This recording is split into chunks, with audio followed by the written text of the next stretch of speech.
charge right here on the Weather Channel as we are watching Florida right now with Tropical Storm Debby about 130 miles off the Tampa coastline. Don't tell that to Key West that it's already up by Tampa. It is still coming down fast and furious. Wave action at the southernmost point. A few brave tourists. Don't get swept off your feet by those waves, people. It's not worth the Instagram photo. It just isn't. And then the rain and wind is increasing across the rest of those cameras as well because, hey, we've got a storm that's just off the coast moving over some of the world's warmest waters and almost perfect conditions for rapid intensification.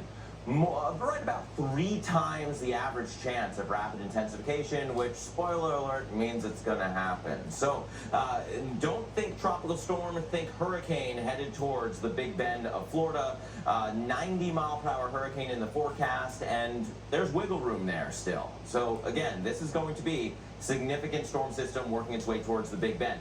Look at the feed of tropical moisture, however, that is still lagging behind that core of the storm. That's why we've got so much potential for flooding down the line and, in the short term, for active tornado warnings because those outer bands are very efficient at spinning up those different warnings. So this next band that's just off the coast, as this starts interacting with some of the friction from land, expect some tornado warnings with this one. So Fort Myers to Naples and just inland, watch out, expect some tornado warnings to occur.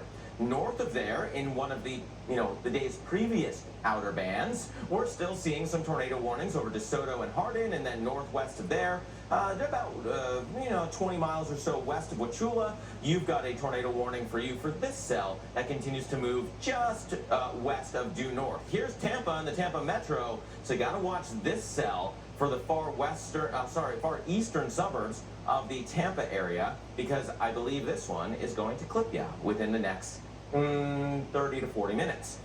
The potential for more, though, continues for the rest of the day. Tornado watch until 8 o'clock. And we know that this is going to be a slow-moving storm.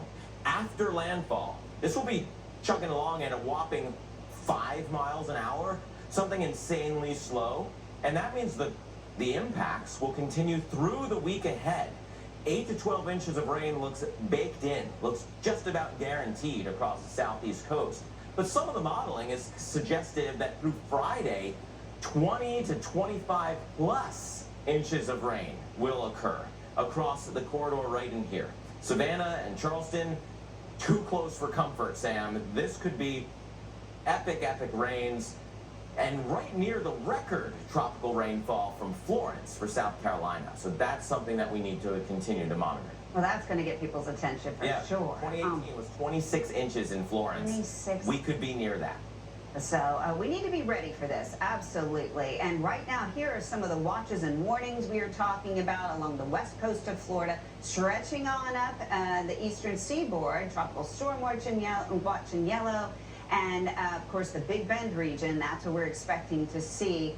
Tropical Storm Debby likely come on shore as a hurricane by the time we get to tomorrow morning. Notice how the wind field has expanded since earlier. We did have a much larger area of tropical storm force winds, a very tiny area. Actually, we had no area of hurricane force winds, but now we do as Debby is strengthening here and moves to the north across the west coast of Florida, the northeastern Gulf, Big Bend region of Florida. So by the time we get to the early morning hours, hurricane force winds coming onshore with what will likely be Hurricane Debby as it moves inland as we get into our Tuesday morning. And South Georgia, there'll be some trees coming down likely from the winds from Debby, and as well as a very heavy rain saturating the soil. So winds as we head through today picking up along the west coast of Florida.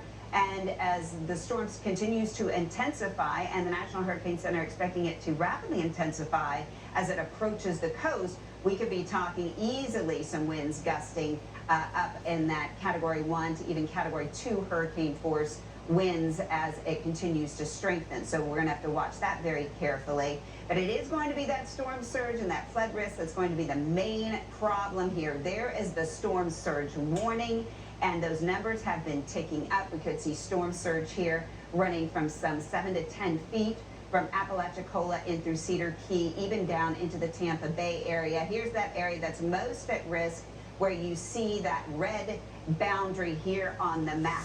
Taking it to Key West right now, where we have the folks there at the southernmost point buoy, and it is dangerous as those waves come rolling in. Time to get inside, people.